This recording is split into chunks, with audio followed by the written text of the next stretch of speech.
La percée. Je suis en train de voir la percée à la porte de plusieurs élus. Je vois la percée à la porte de plusieurs élus. La percée. Beaucoup d'élus sont passés par des moments de sécheresse. Beaucoup d'élus sont passés par des moments de troubles, de pauvreté, de difficultés financières. Mais le Seigneur me dit de te dire que l'ange de la percée, l'ange de la prospérité est en train de frapper à ta porte. Le temps pour toi est arrivé de ramasser les trésors de la mer. La Bible nous dit lorsque les trésors de la mer seront tournés vers toi, c'est ainsi que tu seras béni. Et je vois les trésors de la mer se tourner vers plusieurs personnes. Je vois les trésors de la mer se tourner vers plusieurs personnes. La mer est l'entité qui regorge les trésors. Tout ce qui est finance, c'est la mer.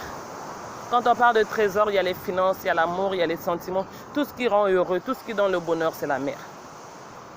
Ce n'est pas pour rien que le diable a fait de la mer son domaine. Lorsque le Seigneur les a précipités, ils se sont précipités d'aller vivre dans l'eau. Parce qu'ils savent que là-bas, il y avait les trésors que Dieu cachait à l'intérieur. Alors je suis en train de te dire que les trésors de la mer sont sur le point de rentrer dans ta vie. Les trésors de la mer sont sur le point de venir frapper à ta porte. Je vois la percée financière pour beaucoup d'élus. Cette vidéo est pour les élus qui sont passés par des moments difficiles.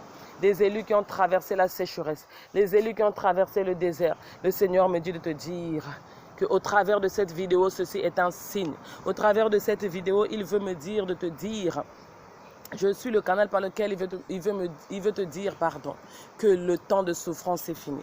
Le temps de sécheresse est fini. Maintenant, tu embrasses ta prospérité. Maintenant, tu rentres dans ton moment de percée. Fini le désert, fini la sécheresse. Sécheresse financière, là je parle des finances. Le Seigneur me dit de te dire la percée est en train de frapper à ta porte.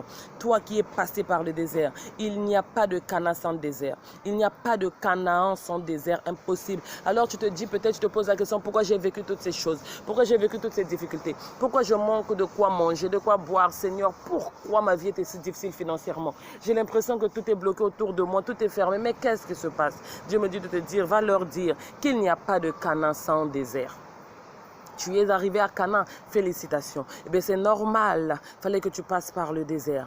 Le désert est l'étape primordial, l'étape principale. On ne peut pas le rater, c'est comme la croix. On ne la rate pas. Tu veux être assis à la table des rois, tu veux être glorifié, tu veux être assis à la droite du Seigneur, tu veux être récompensé, tu veux être glorifié, avoir la couronne de gloire sur toi.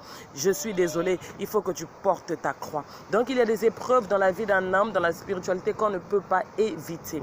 Et le désert en fait partie pour tout enfant de Dieu qui doit arriver à Canaan. Beaucoup de gens meurent dans le désert, mais Dieu a permis que tu ne meurs pas. Le désert, c'est le moment de bataille. Le désert, c'est le moment de difficulté. Le désert, c'est le moment de perdre. Tout ce que tu touches est perdu. Tout ce que tu touches se gaspille. Le désert, c'est le moment où les gens te volent, les gens t'escroquent, les gens t'abandonnent. Tout est difficile. Financièrement, c'est comme si on a relâché tous les démons de la terre pour venir te voler, te cambrioler. Te prendre ta richesse, te prendre tout ce que tu as. Quand tu essaies de te relever, tu tombes. Quand tu essaies de te relever, tu tombes. Quand tu essaies de construire, ça se détruit. Quand tu essaies de mettre un bâtiment, on le casse. Quand tu essaies de... Tout ce que tu entreprends du côté financier, je parle bien des finances là, tout se gaspille. Les gens te volent, les gens te cambriolent, les gens te braquent, les gens t'escroquent, les gens te font du mal. Tu perds de l'argent, les gens ne veulent pas même t'aider. Tout est bloqué financièrement. Tu te poses des questions, mais qu'est-ce qui se passe? Eh bien, c'est le désert.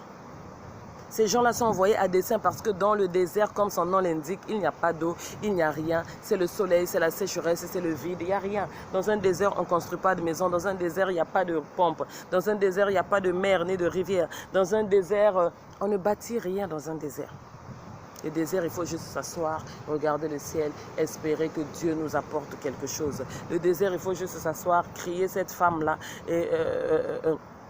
comme Tamar, et puis dire Seigneur Jésus, ne laisse pas mon enfant mourir s'il te plaît, et tu vas voir un oasis d'eau sortir de nulle part pour t'abreuver et abreuver ton enfant. Le désert, c'est un endroit où on te demande de se remettre totalement seulement à Dieu. Tu es assis et tu te remets à Dieu, c'est tout.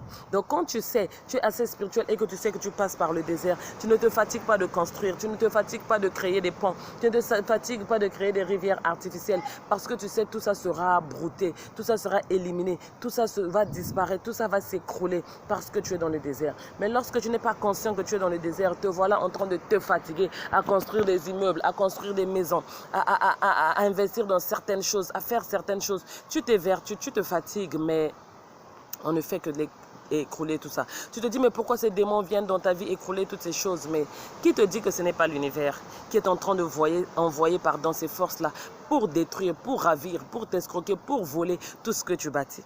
Parce que tu es dans le désert. Chaque étape, son attitude, chaque étape, son comportement, chaque saison, sa façon d'être. Et on ne peut pas, avec Dieu, briser les étapes, sauter les étapes, je ne sais pas, échanger les étapes. Ce n'est pas possible dans le monde spirituel. Donc voilà pourquoi ils envoient ces mendiants-là, ces gens qui viennent te voler, ces gens qui viennent t'escroquer, ces gens qui viennent te remettre en arrière, ces gens qui viennent casser tes rêves, briser tes rêves, voler tout ce que tu as bâti. Parce que tu es dans le désert. Parce qu'une fois que tu vas sortir du désert, toutes ces choses-là, qu'est-ce que tu vas en faire? Ça ne va pas être profitable. Le désert, on ne revient pas. Le désert, on le traverse, on n'y vit pas, on n'y habite pas. Donc quand tu mets les immeubles, quand tu mets les bâtiments, quand tu mets les sociétés, quand tu crées l'oasis là, quand tu veux mettre la piscine, quand tu veux mettre, je ne sais pas, la source d'eau, quand tu essayes de construire cette société, cette entreprise, mais qui va en profiter? C'est le désert, pardon. Ça va fondre, ça va disparaître, ça va s'écrouler, ça va rester seul. Personne ne vit dans le désert. Personne ne vit dans le désert, donc ça ne va pas prospérer. Or, l'objectif de bâtir, l'objectif de se financer, l'objectif d'investir dans quelque chose, c'est que demain elles produisent, c'est que demain les enfants y habitent, la famille y habite, que les gens puissent jouir de ça, que tu jouisses de ça, ta famille, ta progéniture y jouissent. Mais à quoi ça sert de construire quelque chose dans le désert? Un endroit que tu ne reviendras pas, un endroit que tu n'habiteras pas, un endroit qu'aucune population n'habitera, personne n'habitera. Dans le désert, les gens sont juste de passage. Ils vont voir ton robinet, ils vont boire de l'eau, mais ils vont partir. Mais ça reste un gâchis parce qu'un robinet, il doit abreuver les gens tout le temps.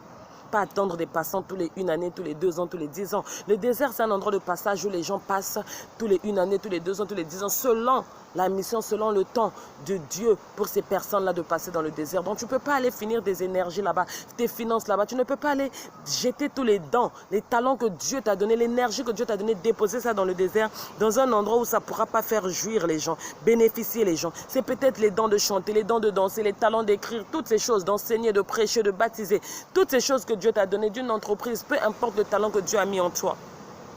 Le Seigneur ne veut pas que tu le déposes dans le désert. Voilà pourquoi il envoie des gens cassés, les gens brisés, les gens volés. Parce que dans le désert, les gens ne sont pas reconnaissants. Dans le désert, tes talents ne sont pas pris à la juste valeur. Dans le désert, toi-même, tu n'es pas considéré à ta juste valeur. Dans le désert, les gens ne sont pas reconnaissants de ce que tu fais pour eux. Dans le désert, c'est l'ingratitude que tu récoltes. C'est la trahison que tu récoltes. C'est la déception que tu récoltes.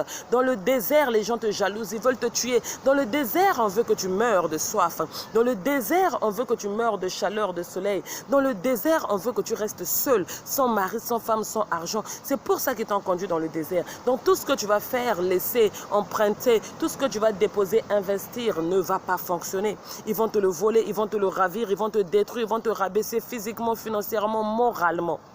Voilà pourquoi Dieu n'a pas permis que tu finisses tes énergies, tes forces. Voilà pourquoi il a envoyé ces mendiants, ces escrocs, ces voleurs, ces cambrioleurs, ces briseurs de rêves, ces gens qui t'ont trahi, ces gens qui sont venus te donner de la déception pour te faire retarder tes projets et tout, pour que tu ne fasses rien dans le désert. Parce que Dieu savait que ça serait une perte d'argent, une perte des finances, une perte d'investissement, une perte, une ingratitude des gens qui ne seraient pas reconnaissants.